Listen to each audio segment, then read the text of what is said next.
انسانیت کو 1637 سے پہلے تک یہ خبر نہیں تھی کہ شہد کی مکھیوں میں بھی 2 جینڈرز ہوتے ہیں۔ اس نے جب ریسرچ کی تو اس نے دیکھا کہ انسانوں کو تو یہ 1637 میں پتا چلا ہے، 1637 میں، اور برٹش سائنٹسٹ تھا رچرڈ ریمننٹ، اس نے انسانوں کو بتایا کہ یہ جو ہنی بیز ہیں، شہد کی مکھیاں ہیں، ان میں بھی 2 جینڈرز ہوتے ہیں، ایک نر ہوتا ہے اور ایک مادہ ہوتا ہے، اور جو نر مکھیاں ہوتی ہیں، جو ان میں میل ورژن ہوتا ہے، وہ شہد کی تیاری میں انوالو نہیں ہوتا۔ رچرڈ ریمننٹ نے ہمیں کب بتایا؟ 1637 میں، یعنی کم و بیش 400 برس پہلے۔ اور ڈاکٹر گیری ملر یہ 77 یا 78 میں، یہ تقریباً کوئی 45-46 سال پہلے کی بات ہے، وہ ریسرچ کر رہا تھا ایز اے کرسچن اسکالر۔ تو اس نے جانا کہ یہ تو کچھ عرصہ قبل ہمیں پتا چلا انسانوں کو کہ شہد کی مکھیوں کے 2 جینڈرز ہوتے ہیں، اور جو میل جینڈر ہوتا ہے وہ شہد نہیں بناتا۔ شہد کون بناتی ہیں؟ جو فیمیل جینڈر والی شہد کی مکھیاں ہوتی ہیں۔ اب وہ سر پکڑ کر بیٹھ گیا کہ قرآن تو نازل ہوا ہے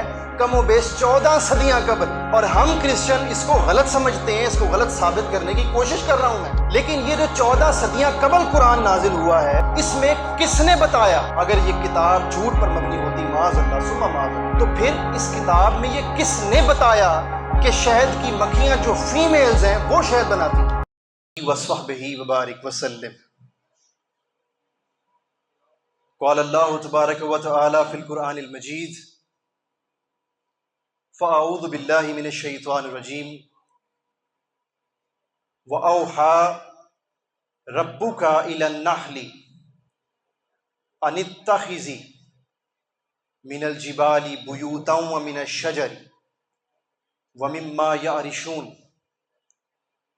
ثُمَّ كُلِي فَاسْلُكِي سُبُلَ رَبِّكِ ذُلُلًا يَخْرُجُ مِن بُطُونِهَا شَرَابٌ مُخْتَلِفٌ أَلْوَانُهُ فِيهِ شِفَاءٌ لِلنَّاسِ إِنَّ فِي ذَلِكَ لَآيَاتًا لِقَوْمٍ يَتَفَكَّرُونَ۔ صدق اللہ مولانا العظیم۔ اللہ جل مجدہ کا بے انتہا لطف و احسان ہے کہ جس کی توفیقات سے ہم آج اللہ اور اس کے حبیب محتشم صلی اللہ علیہ وآلہ وسلم کا ذکر خیر کرنے کے لیے آج یہاں جمع ہوئے ہیں۔ اس موقع پر میں خصوصی طور پر اس محفل میلاد النبی صلی اللہ علیہ وآلہ وسلم کے جملہ منتظمین کا شکریہ ادا کرنا چاہوں گا، اور بالخصوص zonal head group and pension جناب محترم رسپیکٹیبل ڈاکٹر سجاد حسن زیدی صاحب کا بھی شکریہ ادا کرنا چاہوں گا، اور تمام آپ جو احباب یہاں پر شریک محفل ہیں، آپ سب کی حاضری کی دعا کرنا چاہوں گا کہ اللہ رب العزت ہم سب کی حاضری کو قبول و منظور فرمائے، اور جملہ منتظمین کی کاوشوں کو بھی اپنی جناب میں قبول فرمائے۔ حاضرین مکرم، جناب رسول اللہ خاتم النبیین والامام المرسلین صلی اللہ علیہ وآلہ وسلم غزوہ احد کے قریباً 8 برس کے بعد شہدائے احد کی قبروں پر تشریف لے کر گئے، اور یہ جو روایت میں آپ کے سامنے کوٹ کرنے جا رہا ہوں، اسے امام بخاری جو کہ امت مسلمہ کی جو اکثریت ہے اس کے نزدیک مستند ترین اور معتمد ترین امام فی الحدیث ہیں، محدث امام بخاری اپنی الصحیح یعنی صحیح بخاری میں 3 مقامات پر یہ روایت لائے ہیں۔ صحیح بخاری کی جلد 3 کتاب المناقب، حدیث کا نمبر آتا ہے 3401، 3401۔ پھر اگین صحیح بخاری جلد 4 کتاب المغازی، حدیث کا نمبر آتا ہے 3816۔ پھر اگین صحیح بخاری جلد 5 اور کتاب الرقاق، حدیث کا نمبر آتا ہے 6061، 6061۔ پھر صحیح مسلم میں کتاب الفضائل جلد 4، حدیث کا نمبر آتا ہے 2296۔ 2296. سو یہ حدیث متفق علیہ صحیح بخاری میں بھی ہے اور صحیح مسلم میں بھی، مستند ترین روایت ہے۔ اس کے راوی ہیں حضرت عقبہ بن عامر رضی اللہ تعالی عنہ۔ روایت کا جو متن ہے، عربی متن، وہ کچھ یوں ہے کہ عن عقبہ بن عامر رضی اللہ تعالی عنہ قال صلی رسول اللہ صلی اللہ علیہ وآلہ وسلم علی قتل احد بعد 8 سنین۔ صحابی فرماتے ہیں حضرت عقبہ بن عامر رضی اللہ تعالی عنہ کہ حضور علیہ الصلوۃ والسلام کو ہم نے دیکھا غزوہ احد کے 8 برس کے بعد شہدائے احد کی قبروں پر تشریف لے کر گئے، اور جیسے نماز جنازہ ادا کرتے ہیں نماز ادا کی 8 برس کے بعد۔ ثم طلع المنبر، پھر اس کے بعد تاجدار کائنات صلی اللہ علیہ وآلہ وسلم واپس تشریف لائے اور اپنے منبر پر جلوہ افروز ہوئے اور خطاب کا آغاز فرمایا۔ جو صحابہ ساتھ تھے وہ سامعین بن گئے۔ آقا علیہ الصلوۃ والسلام نے ان سے خطاب کا آغاز یوں فرمایا کہ انی فرت لکم وانا شہید علیکم، میرے صحابہ، مجھے سننے والوں، بے شک اللہ رب العزت نے مجھے تمہارا رہنما بنا کر مبعوث کیا ہے، گائیڈر، فرت لکم وانا شہید علیکم، اور بے شک میں اللہ رب العزت کی بارگاہ سے تم لوگوں پر گواہ اپوائنٹ کیا گیا ہوں، تم سب کے اعمال کی گواہی روز محشر دوں گا، جو قرآن مجید میں بھی اللہ رب العزت نے فرمایا یا ایھا النبی انا ارسلناک شاہد۔ ادھر اس حدیث میں حضور علیہ السلام نے فرمایا وانا شہید علیکم، معنی وہی ہے، شاہد و شہید، گواہ۔ اس کے بعد آقا علیہ السلام نے نہایت ایمان افروز جملہ ارشاد فرمایا کہ وَإِنِّي وَاللَّهِ، وَإِنِّي بے شک، واللہ اللہ کی قسم، آقا آپ تو ہمارے پیغمبر ہیں، خاتم النبیین ہیں صلی اللہ علیہ وآلہ وسلم، آپ بے شک نبی فرماتے ہمیں پھر بھی شک نہ ہوتا، مگر آقا نے فرمایا انی بے شک، پھر اس پر بھی اکتفا نہیں کیا بلکہ آگے اور امفسائز فرمایا واللہ اللہ کی قسم۔ حضور کیا ارشاد فرمانے جا رہے ہیں؟ لا محالہ بڑی اہمیت کا حامل ہوگا، تبھی تو امام بخاری اپنی ایک ہی صحیح بخاری میں 3 بار یہ روایت لائے، امام مسلم لائے، متفق علیہ روایت۔ تو حضور علیہ الصلوۃ والسلام نے اس کے بعد ارشاد فرمایا، جب یہ فرما دیا کہ میں تم پر گواہ ہوں، تمہارا رہنما ہوں، تو اس کے بعد فرمایا وَإِنِّي وَاللَّهِ أُعْطِيتُ مَفَاتِحَ خَزَائِنِ الْأَرْضِ، کہ بے شک اللہ رب العزت نے زمین کے تمام خزانوں کی کنجیاں مجھے عطا کر رکھی۔ اسی لیے ایک اور مقام پر ارشاد فرمایا تھا کہ انا قاسم واللہ یؤتی، وہ بھی صحیح بخاری کی روایت ہے کہ عطا اللہ کرتا ہے مگر تقسیم میرے ذریعے کرواتا ہے۔ تو یہاں پر فرمایا، جسے امام بخاری امام مسلم متفق علیہ روایت لا رہے ہیں، جس میں کسی شک و شبے کی گنجائش پیدا ہو ہی نہیں سکتی، حضور نے فرمایا انی واللہ اوتیت خزائن مفاتیح خزائن الارض، زمین کے تمام خزانوں کی کنجیاں مجھے دے رکھی۔ پھر فرمایا وانی واللہ، انداز خطاب وہی ہے، پھر فرمایا بے شک، شک نہ کرنا۔ سامنے کون ہے؟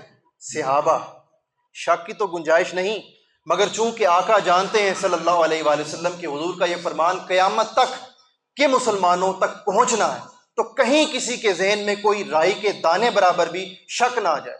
تو پھر فرمایا وَإِنِّي وَاللَّهِ، شک نہ کرنا اللہ کی قسم، لَأُنظُرُ إِلَىٰ حَوْضِ الْآن، میں حوض کوثر کو ابھی اسی وقت اپنے سامنے دیکھ رہا ہوں۔ سامنے صحابہ کرام تشریف فرمائے، مگر آقا علیہ السلام چیلنجنگ وے میں فرما رہے ہیں۔ ہے کسی کی جرت کہ حضور علیہ الصلوۃ والسلام سے فرمائے کہ آقا آپ کے پاس یہ علم کہاں سے آ گیا، آپ نے کیسے دیکھ لیا؟ کسی کی جرت نہیں۔ فرمایا اللہ انظر الی حوض الان، اس وقت دیکھ رہا ہوں، اپنے سامنے دیکھ رہا ہوں۔ اب یہ باتیں بڑی اہمیت کی حامل ہیں. ابھی شہدائے احد کی قبروں سے تشریف لائے ہیں حضور علیہ السلام، اور کیا فرما رہے ہیں؟ رہنما ہونے کا بیان فرما رہے ہیں، گواہ ہونے کا بیان فرما رہے ہیں، اپنے حوض کوثر کو اپنے سامنے دیکھنے کا بیان فرما رہے ہیں، زمین کے خزانوں کی کنجیاں ملنے کا بیان فرما رہے ہیں. آخر پر آقا علیہ السلام نے فرمایا اگین وہی انداز، وَإِنِّي وَاللَّهِ، پھر بے شک اور اللہ کی قسم، ما اخاف علیکم ان تشرکوا بعدی ولکن اخاف علیکم ان تنافسوا فیہا، مجھے ہرگز اس بات کا خوف نہیں ہے کہ میری امت میرے بعد شرک میں پڑ جائے گی. کون فرما رہے ہیں؟ صاحب دین، صاحب شریعت، صاحب توحید، جنہوں نے عقیدہ توحید اس امت کو اور انسانیت کو دیا ہے. وہ فرما رہے ہیں کہ وَإِنِّي وَاللَّهِ مَا أَخَافُ عَلَيْكُمْ أَن تُشْرِكُوا بَعْدِي، مجھے اپنے بعد اپنی امت پر شرک کا خوف نہیں ہے. ہاں ایک خوف ضرور ہے، ولیکن، اور لیکن، اخاف علیکم، مجھے اپنی امت پر ایک خوف ہے، اور وہ خوف کیا ہے؟ ان تنافسوا فیہا، کہ تم لوگ دنیا میں حد سے زیادہ الجھ کر رہ جاؤ گے، دنیا کو دین پر فوقیت دو گے، دنیا تمہارے لیے سب کچھ ہوگی. سوچئے کہ جب آقا علیہ الصلوۃ والسلام یہ بیان ارشاد فرما رہے تھے تو لگتا ہے کہ حضور علیہ السلام کے سامنے آج کا حضور کی امت کا زمانہ آپ کے سامنے لا کر رکھ دیا گیا. چونکہ آج افسوس سے کہنا پڑتا ہے کہ امت مسلمہ کی اکثریت کی حالت ایسی ہی ہو چکی. ہم صبح و شام دنیا کمانے اور دنیا بنانے میں لگے. یہی وجہ ہے کہ فلسطین میں جو امت مسلمہ کا بہترین طبقہ پایا جاتا ہے اس وقت، ان مسلمانوں کی غیور، دلیر، نڈر مسلمانوں کی، جان نثار مسلمانوں کی قربانیوں کو جو حالیہ خون ریزی ہوئی ہے، قتل عام ہوا ہے، میسکر ہوا ہے، اس کو کم و بیش ایک برس بیت جانے کو ہے، مکمل ہونے کو. 12 اکتوبر کو شروع ہوا 23 میں، اور آج 23 ستمبر ہے. مگر اس ایک سال کے دورانیے میں پوری امت مسلمہ کے ہم مسلمان اکثریت بحیثیت مجموعی، انڈیویجولی تو ہر کسی میں درد پایا جاتا ہے، کچھ نہ کچھ ہر کوئی سوچتا ہے، کہتا ہے، بیان کرتا ہے، مگر بحیثیت مجموعی آل اوور دا ورلڈ جو مسلمان ہیں اور ہماری جو ریاستیں ہیں، ہمارے حکمران ہیں، ہم مل کر کلیبریٹ کر کے صہیونیت کو کوئی باقاعدہ جواب نہیں دے سکے. ایسا رد عمل کہ جو صہیونیت کو بیک فٹ پر دھکیل دے، ہم ایسا جواب نہیں دے سکے، کوئی ریئیکشن نہیں دے سکے. وجہ کیا ہے؟ وجہ یہی ہے کہ ہم شب و روز دنیا میں الجھے پڑے. آج بڑا آسان تھا کہ محفل میلاد النبی صلی اللہ علیہ وآلہ وسلم کی مناسبت سے خطاب کر لیا جاتا، جس میں حضور علیہ الصلوۃ والسلام کے اوصاف بیان کیے جاتے، عظمت و رفعت بیان کی جاتی، حضور علیہ الصلوۃ والسلام کی مبارک زلفوں کا بیان ہوتا، آقا علیہ السلام کی مبارک نگاہوں کا بیان ہوتا، آقا علیہ السلام کی مبارک چال ڈھال کا بیان ہوتا. وہ آسان تھا، جوش خطابت بھی ہوتا، داد بھی ملتی، تحسین بھی ملتی. مگر جب ہم امت مسلمہ کی زبوں حالی کو دیکھتے ہیں تو پھر دوسری طرف خیال جاتا ہے کہ آقا اس وقت صاحب مکین گنبد خضرا صلی اللہ علیہ وآلہ وسلم اس وقت ہم سے ریکوائر کیا کر رہے ہیں، حضور کی اس وقت ہم سے کیا ریکوائرمنٹ. سو آج کی گفتگو کا جو نیوکلیس ہے وہ یہی ہے کہ ہمیں دنیا پر دین کو غالب کرنا ہے. ہماری حالت تو ایسی ہو چکی ہے کہ اقبال نے جو فرمایا تھا کہ وائے ناکامی، وائے ناکامی متاع کارواں جاتا رہا، وائے ناکامی متاع کارواں جاتا رہا، اور کارواں کے دل سے احساس زیاں جاتا رہا، کارواں کے دل سے احساس زیاں جاتا رہا.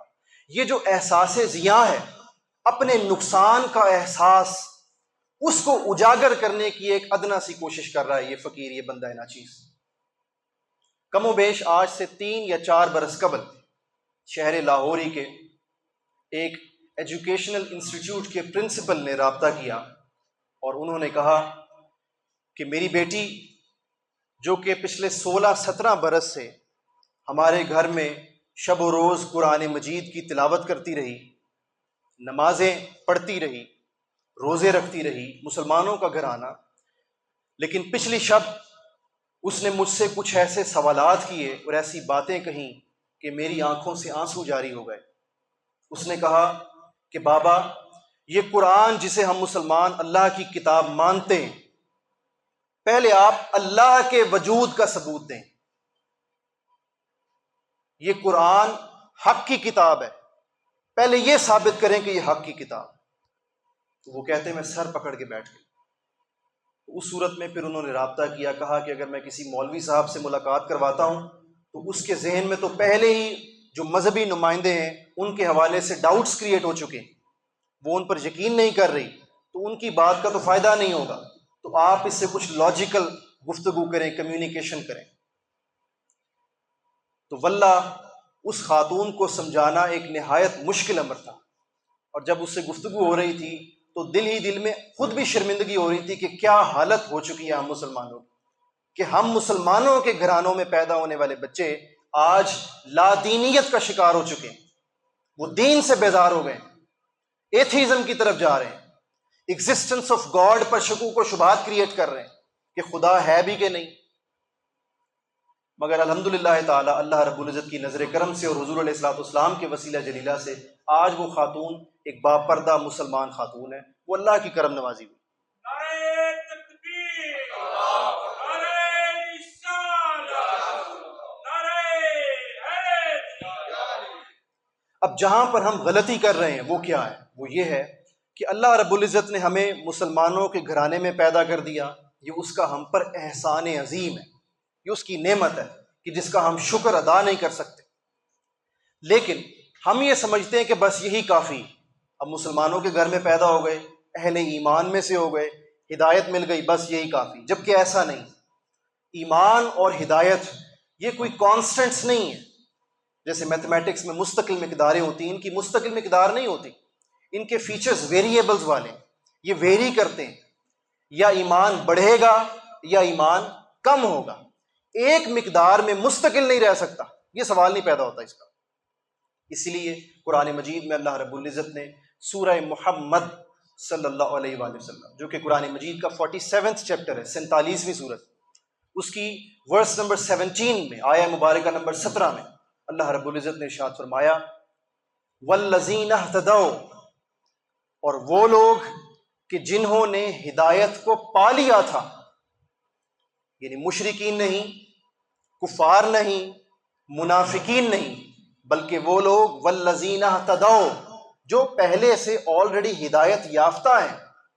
والذین اہتدوا زادہم ہدی وآتاہم تقواہم، انہوں نے اپنی پہلے سے حاصل کردہ ہدایت پر جب اور محنت کی، ایفرٹ کی، قرآن و حدیث سے اپنی ہدایت کو اور پختہ کرنے کی کوشش کی، تو ہم نے زادہم ہدن، ہم نے ان کی ہدایت میں اضافہ فرما دیا. وآتاہم تقواہم، اور ان کو مقامات تقوی سے نوازا. سو اس آیہ کریمہ سے یہ نقطہ اسٹیبلش ہو گیا کہ ہر وقت ہدایت میں اضافہ درکار ہوتا ہے. ہدایت میں اضافہ ہر وقت درکار ہوتا ہے. ایسا نہیں کہ بس ہدایت مل گئی اور اسی پر اکتفا کر لیا جائے. اسی طرح ایمان کی صورتحال ہے. سورۃ الانفال جو کہ قرآن مجید کا 8 چیپٹر ہے، 8ویں سورت، اس کی دوسری آیہ کریمہ میں اللہ تعالیٰ ارشاد فرماتا ہے انما المؤمنون الذین اذا ذکر اللہ وجلت قلوبہم، کہ مومن تو ہیں ہی وہ، اہل ایمان تو وہ ہیں کہ جب اللہ کا ذکر کیا جاتا ہے ان کے سامنے تو ان کے دل ذکر الہی سے خشیت کا مظاہرہ کرتے ہوئے ڈر جاتے ہیں. وجلت قلوبہم وَإِذَا تُلِيَتْ عَلَيْهِمْ آيَاتُهُ زَادَتْهُمْ ایمانا، اور جب ان پر خالق کائنات کی آیات تلاوت کی جاتی ہیں تو ان کے ایمانوں میں اضافہ ہو جاتا ہے. وہی کیفیت جو اس وقت یہاں پر ہم سب کی ہو رہی ہے. ہم آیات الہی سن رہے ہیں تو ہمارے ایمان میں کچھ نہ کچھ، بے شک کسی کے زیادہ کسی کے کم، لیکن کہیں نہ کہیں کچھ نہ کچھ اضافہ ہو رہا ہے. سو یہ ہمیں ہر وقت کوشش کرنی ہے، صبح و شام کوشش کرنی ہے. یہ نہیں کہ سال میں ایک بار محفل میلاد کا انعقاد کیا صلی اللہ علیہ وآلہ وسلم تو اس کے ذریعے تھوڑا سا اثر ہوگا، پھر دنیا میں الجھ جائیں گے، وہ سارا پازیٹیو امپیکٹ رائے گاں چلا جائے گا، ضائع ہو جائے گا. سو یہ جو ہماری ایکٹیویٹی ہونی چاہیے یہ صبح و شام کی ڈیلی بیسس پر ہونی چاہیے. اپنی ہدایت پر بھی نگاہ کرنی چاہیے اور اپنے ایمان پر بھی نگاہ کرنی چاہیے. یہ تو ہم لوگ ہیں کہ جنہیں اللہ رب العزت نے پہلے سے ہی ہدایت سے نواز دیا، اہل ایمان گھرانوں میں پیدا کر دیا. کچھ وہ لوگ بھی ہوئے تاریخ انسانی میں کہ جو مسلمانوں کے گھرانوں میں پیدا نہیں ہوئے، انہیں پہلے سے بن مانگے ہدایت نہیں ملی تھی. ہماری طرح ہمیں تو بن مانگے ملی ہے، انہیں بن مانگے نہیں ملی تھی، مگر انہوں نے ہدایت پانے کے لیے اور حق کی تلاش کرنے کے لیے، اس کو پانے کے لیے انہوں نے جد و جہد کی، اسٹرگل کی. مثال کے طور پر میں آپ کو ماضی قریب سے، نیئر پاسٹ سے ایک ایگزامپل دیتا ہوں، ہسٹورک ایگزامپل. یہ لیٹ 70s میں 1977-78 کی بات ہے کہ ٹورانٹو یونیورسٹی کے ایک لیکچرار تھے ڈاکٹر گیری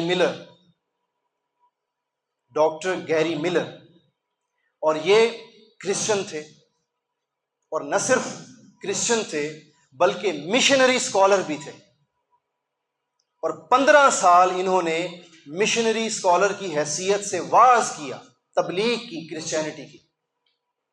حتیٰ کہ ہولی بائبل کی انٹرپریٹیشن سے متعلق جو کینیڈا کے پریسٹ، جو وہاں کے پادری تھے، جو ان کے مذہبی پیشوا تھے، وہ ان سے رہنمائی لیتے ڈاکٹر گیری ملر سے. جب وہاں پر اختلاف ہو جاتا ہولی بائبل کی آیات سے متعلق تو ان سے رہنمائی لی جاتی. یہ اس نہج پر تھے، اس مقام کی شخصیت تھے کرسچینٹی میں ڈاکٹر گیری ملر. مگر جب انہوں نے قرآن مجید کا مطالعہ کرنا شروع کیا، یہ سوچ کر کہ چونکہ وہ کرسچن اسکالر ہیں تو اسلام کو غلط دین ثابت کرنے کے لیے ضروری ہے کہ جو مسلمانوں کی اعلیٰ ترین کتاب ہے قرآن مجید، جب تک یہ اس قرآن مجید میں سے غلطیاں نہیں ثابت کر دیتے تو یہ اسلام کو غلط نہیں ثابت کر سکتے. ان کا یہ خیال ان کے مائنڈ میں آیا.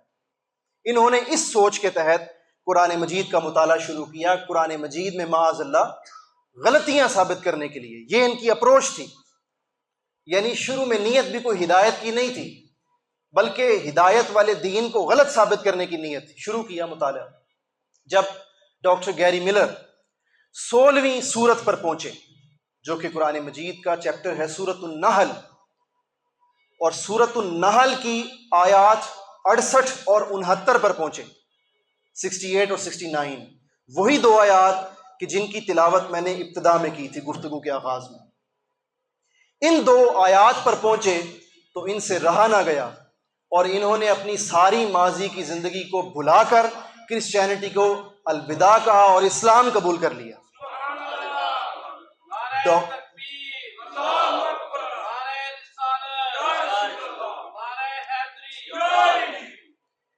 ڈاکٹر گیری ملر نے محض قرآن مجید کی 2 آیات پر اکتفا کرتے ہوئے اسلام قبول کر لیا، اور جو کتنے سال کرسچینٹی میں عام زندگی کے نہیں گزارے تھے بلکہ بحیثیت مبلغ گزارے تھے، ایز اے پریچر گزارے تھے، دعوت دیتے ہوئے گزارے تھے، وہ سب کچھ چھوڑ کر اسلام قبول کر لیا، راہ ہدایت پا لی. ڈاکٹر گیری ملر کا اس کے بعد جو نام ہوا ڈاکٹر عبد الاحد عمر ہوا، ڈاکٹر عبد الاحد عمر. اب میں وہ 2 آیات پڑھتا ہوں، تھوڑی سی بیک گراؤنڈ آپ کو بریف سٹوری بتاتا ہوں کہ ڈاکٹر گیری ملر نے اسلام کیسے قبول کیا. دراصل جب یہ سورۃ النحل پر پہنچے، اور سورۃ النحل جو ہے شہد کی مکھیوں سے متعلق، جب اس میں احکامات آئے آیات 68 اور 69 میں، تو خالق کائنات نے ارشاد فرمایا کہ وَأَوْحَى رَبُّكَ إِلَى النَّحْلِ، اور جب اے حبیب سلام علیک آپ کے رب نے شہد کی مکھیوں کے دلوں میں یہ بات ڈال دی، شہد کی مکھیوں کے ذہنوں میں، دلوں میں یہ بات ڈال دی کہ تم کیا کرو، انِتَّخِذِي مِنَ الْجِبَالِ بُيُوتًا وَمِنَ الشَّجَرِ وَمِمَّا يَعْرِشُونَ، کہ شہد کی مکھیوں کو جب یہ حکم خدابندی پہنچا کہ تم کیا کرو، پہاڑوں پر اپنا گھر بناؤ، من الجبال ومن الشجر، اور درختوں کو اپنا گھر بناؤ، اور چھپروں پر چھتے قائم کرو، ومما یعرشون، چھتے قائم کرو. جب یہ حکم ہو گیا تو اس کے بعد اگلی آیت میں اللہ تعالیٰ نے ارشاد فرمایا ثم کلی من کل الثمرات، اور پھر مختلف اقسام کے جو پھل ہیں اور پھول ہیں ان کے رس چوسو. شہد کی مکھیوں کو حکم ہوا جب رس چوس لو اس کے بعد فَاسْلُكِي سُبُلَ رَبِّكِ ذُلُلًا، اور جو تمہارے رب نے تمہیں راستے سمجھائے ہیں اور سجھائے ہیں ان راستوں پر چلو، تاکہ جو بعد والی شہد کی مکھیاں ہیں وہ تمہارے دیکھا دیکھی انہی راستوں کی طرف آ پہنچیں اور وہ بھی شہد کی تیاری میں اپنا کردار ادا کریں. اس کے بعد خالق کائنات ارشاد فرماتا ہے یخرج من بطونها، اور پھر ان کے شکموں سے، بطن بطون جمع ہے پیٹ، اللہ تعالیٰ ارشاد فرماتا ہے پھر ان کے پیٹوں سے، ان کے شکموں سے، من بطونها شراب مختلف الوانہ، طرح طرح کے رنگوں والا شہد نکلتا ہے. شراب کا لفظ آیا یعنی پینے کی چیز، شہد نکلتا ہے، یخرج نکلتا ہے ان کے شکموں سے. فیہ شفاء للناس، اور اس شہد میں انسانوں کے لیے شفا ہے. اب آخر پر جو توجہ طلب بات ہے وہ یہ کہ خالق کائنات نے ارشاد فرمایا ان فی ذالک، اور یہ جو دو آیات نازل کی ہیں جو تمہیں گفتگو بیان کی ہے، ان فی ذالک اس میں بے شک کیا ہے، لآیات لقوم یتفکرون، ان قوموں کے لیے اس میں سوچنے کا مقام ہے اور نشانیاں ہیں کہ جو غور و فکر کرتے ہیں. یعنی غور و فکر کرو گے لآیات، یہ محض دو آیات میں ہی تمہارے لیے بہت سی نشانیاں چھپی ہوئی. اب ڈاکٹر گیری ملر نے جب یہ سوچا کہ یہ جو اللہ نے مسلمانوں کے خدا نے کہا کہ محض ان دو آیات میں بھی نشانیاں ہیں، لآیات، وہ کیا نشانیاں ہیں؟ اس نے غور کیا، عربی بھی جانتا تھا تبھی تو اس طرف آیا. تو اس نے سوچا کہ خالق کائنات نے ان دو آیات میں 4 بار شہد کی مکھیوں کو براہ راست مخاطب کیا، ڈائریکٹ ان سے، یعنی ان کو بلایا ہے، مخاطب کیا. پہلے فرمایا انتخذی، چلی جاؤ. اب یہ جو صیغہ ہے، یہ جو لفظ ہے انتخذی، یہ مؤنث کا صیغہ ہے، فیمیل کا صیغہ ہے، انتخذی.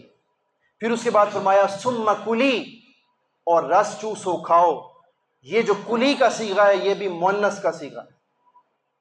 پھر اس کے بعد فرمایا فَاسْلُكِي، اور ان راستوں پر چلو، یہ بھی مؤنث کا صیغہ ہے، فَاسْلُكِي. پھر فرمایا یخرج من بطونها، یہ بھی مؤنث کا صیغہ ہے. اب وہ سر پکڑ کر بیٹھ گیا، چونکہ وہ اہل علم میں سے تھا، جانتا تھا کہ انسانیت کو 1637 سے پہلے تک یہ خبر نہیں تھی کہ شہد کی مکھیوں میں بھی 2 جینڈرز ہوتے ہیں. اس نے جب ریسرچ کی تو اس نے دیکھا کہ انسانوں کو تو یہ 1637 میں پتہ چلا ہے، 1637 میں.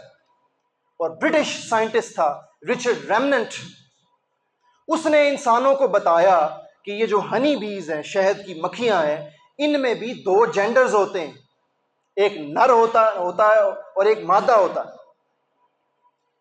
اور جو نر مکھیاں ہوتی ہیں، جو ان میں میل ورژن ہوتا ہے، وہ شہد کی تیاری میں انوالو نہیں ہوتا، جو میل شہد کی مکھیاں ہوتی ہیں. اب لفظ تو مکھی کا ہی بولا جائے گا. تو جو میل شہد کی مکھیاں ہیں، رچرڈ ریمننٹ نے ہمیں کب بتایا؟ 1637 میں، یعنی کم و بیش 400 برس پہلے. اور ڈاکٹر گیری ملر یہ 77 یا 78 میں، یہ تقریباً کوئی 45-46 سال پہلے کی بات ہے، وہ ریسرچ کر رہا تھا ایز اے کرسچن اسکالر. تو اس نے جانا کہ یہ تو کچھ عرصہ قبل ہمیں پتہ چلا انسانوں کو کہ شہد کی مکھیوں کے 2 جینڈرز ہوتے ہیں، اور جو میل جینڈر ہوتا ہے وہ شہد نہیں بناتا. شہد کون بناتی ہیں؟ جو فیمیل جینڈر والی شہد کی مکھیاں ہوتی ہیں. اب وہ سر پکڑ کر بیٹھ گیا کہ قرآن تو نازل ہوا ہے کم و بیش 14 صدیاں قبل، اور ہم کرسچن اس کو غلط سمجھتے ہیں، اس کو غلط ثابت کرنے کی کوشش کر رہا ہوں میں.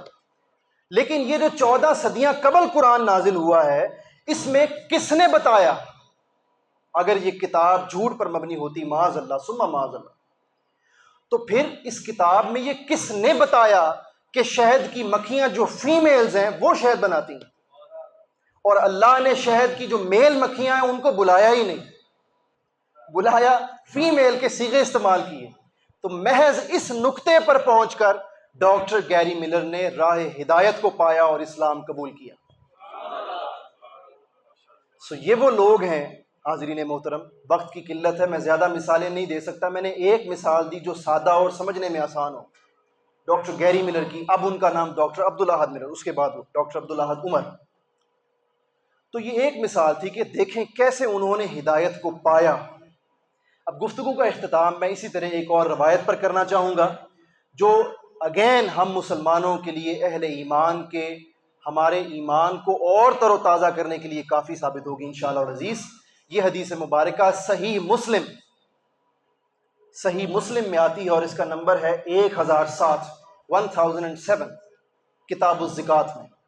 پھر سنن نبی داؤد کتاب الادب میں بھی یہ حدیث آتی ہے اور اس کا نمبر آتا ہے 5242۔ پھر اسی طرح مسند احمد بن حنبل بھی اس حدیث کو لاتے ہیں، امام ابن خزیمہ صحیح ابن خزیمہ میں بھی لاتے ہیں، امام بہقی لاتے ہیں، امام ابن حجر اسقلانی لاتے ہیں، امام ابو نعیم دلائل النبوہ میں لاتے ہیں، یعنی کہ کثرت کے ساتھ محدثین نے یہ روایت لی۔ اب اس روایت کو بیان کرنے سے قبل میں چاہوں گا کہ چونکہ یہ بھی سائنس سے متعلق ہے تو پہلے میں آپ کو کچھ لیٹسٹ ریسرچ کے بارے میں بتا دوں۔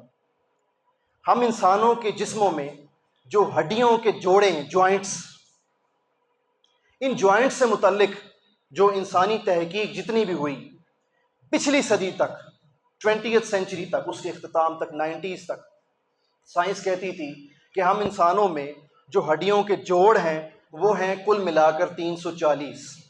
کتنے؟ یہ پرانی تحقیق تھی 20ویں صدی تک۔ پھر 21ویں صدی کا آغاز ہوا تو سائنس نے کچھ اور ڈیولپمنٹس کی تو کہا کہ 340 میں 10 اور بڑھا لیں، 350 ہیں ہڈیوں کے جوڑ۔ ابھی ریسنٹلی 2 سال قبل 22 میں لیٹسٹ ریسرچ جو بنی نوع انسان تک پہنچی ہے، لیٹسٹ ریسرچ، اس کے مطابق انسانی جسم میں جو ہڈیوں کے جوڑ ہیں ان کی تعداد ہے 360۔ اور یہ جو ریسرچ ہے اس کے مختلف میں آپ کو ریفرنسز دے دیتا ہوں۔ بایو مٹیریلز فار امپلانٹس، یہ کتاب کا نام ہے، بایو مٹیریلز فار امپلانٹس۔ پھر اسی طرح ڈیزائن فار ایرگونومکس، اور پھر اسی طرح یونیورسٹی آف روچیسٹر کی تحقیق بھی یہی کہتی ہے۔ یہ 3 میں نے حوالے دیے آپ کو، اس طرح اور بھی ہیں۔ تو یہ لیٹسٹ جو تحقیقات ہیں وہ بتاتی ہیں کہ انسانی جسم میں ہڈیوں کے جوڑ کتنے ہیں؟ 360۔ اب آ جائیے، انسانوں کو تو یہ 2 برس پہلے 2022 میں یہ تحقیق ہو رہی ہے، 360 کا عدد آیا سائنس کے پاس۔ 14 صدیاں پیچھے چلے جائیے اور کچھ تعلق جوڑیے اپنے آقا و مولا سرور انبیاء خاتم النبیین کے ساتھ صلی اللہ علیہ وآلہ وسلم۔ حضور علیہ الصلوۃ والسلام اپنے صحابہ کے ساتھ تشریف فرما ہیں۔ صحابہ، دین اور مذہب کی باتیں تو آپ سنتے ہیں، کیوں نہ آج آپ کو ایسی بات بتائیں سائنس کی جو کئی صدیوں کے بعد انسان اس تک پہنچے گا اور سائنس اپنا سر جھکاتے ہوئے اس نقطے تک پہنچے گی۔ آقا وہ کیا بات ہے؟ حضور علیہ الصلوۃ والسلام نے ارشاد فرمایا، انہ خلق کل انسان من بنی آدم، کہ بے شک اللہ نے تمام بنی نوع انسان کو جو تخلیق فرمایا ہے وہ 60 و 300 مفصل، 60 و 300 مفصل، 360 ہڈیوں کے جوڑ سے بنایا۔ 60 و 300 360 جوائنٹس، ہڈیوں کے، بونز کے جوائنٹس، ان پر انسان کو تخلیق فرمایا ہے۔ یہ 14 صدیاں قبل کون بیان فرما رہے ہیں؟ تاجدار کائنات صلی اللہ علیہ وآلہ وسلم۔ اس وقت کون سی مائکروسکوپ تھی، کون سی مشینری اویلیبل تھی آقا علیہ السلام کے پاس؟ وہ تمام لوازمات تو نہ تھے جو آج ہمارے پاس ہیں۔ حضور علیہ السلام کے پاس نصرت الہیہ تھی، اللہ رب العزت کی بارگاہ سے آپ کو علم دیا گیا، چونکہ آپ محبوب الہی ہیں صلی اللہ علیہ وآلہ وسلم۔ بعد از خدا بزرگ توئی، قصہ مختصر، مخلوق میں سب سے اعلیٰ ہے، خدا وحدہ لا شریک ہوئی۔ سو حضور علیہ السلام نے ہمیں وہ نقطہ جو سائنس آج پہنچی ہے جس تک، وہ 14 صدیاں قبل بیان فرما دیا۔ سو گفتگو کو یہاں پر میں سم اپ کرنا چاہوں گا اس نقطے پر کہ ہمیں ایک تو فخر جو ہم کرتے ہیں اپنی گفتگو میں وہ صرف زبانوں کی حد تک نہیں ہونا چاہیے بلکہ وہ دلوں میں اترنا چاہیے۔ ہمیں اپنے دل سے فخر کرنا چاہیے کہ اللہ نے ہمیں مسلمان بنایا، اہل ایمان میں سے کیا اور مسلمانوں کے گھرانوں میں پیدا کیا، اور اس پیغمبر صلی اللہ علیہ وآلہ وسلم کا امتی بنایا کہ جنہوں نے وہ معلومات ارشاد فرما دیں جن پر سائنس جو ہے وہ 14 صدیوں کے بعد رینگتے رینگتے پہنچ رہی ہے۔ تو سائنس سے ہمیں جو ہے وہ کیا، سائنس نے کیا اس کو ہم بیس بنائے، جو آج کل کے ہمارے تعلیمی اداروں میں جو بحثیں ہو رہی ہیں ایگزسٹنس آف گاڈ پر، اور جو ہمارے بچے دین سے بیدار ہو رہے ہیں، وہ سائنس کو سب کچھ سمجھ رہے ہیں۔ آج ہمیں یہ ان تک یہ پیغام پہنچانے کی ضرورت ہے کہ سائنس تو خود سجدہ ریز ہے، سائنس تو خود سر نگوں ہے۔ اگر سائنس سب کچھ ہوتی تو ہڈیوں کے جوڑ پر ڈائریکٹ کیوں نہ آئی؟ 340 سے ہوتے ہوتے کیوں پہنچی 360 تک؟ سائنس کو کیوں اتنے سال لگ گئے؟ اور ہمارے آقا صلی اللہ علیہ وآلہ وسلم نے تو کوئی 2 عدد نہیں بیان فرمائے، ایک ہی عدد بیان فرمایا۔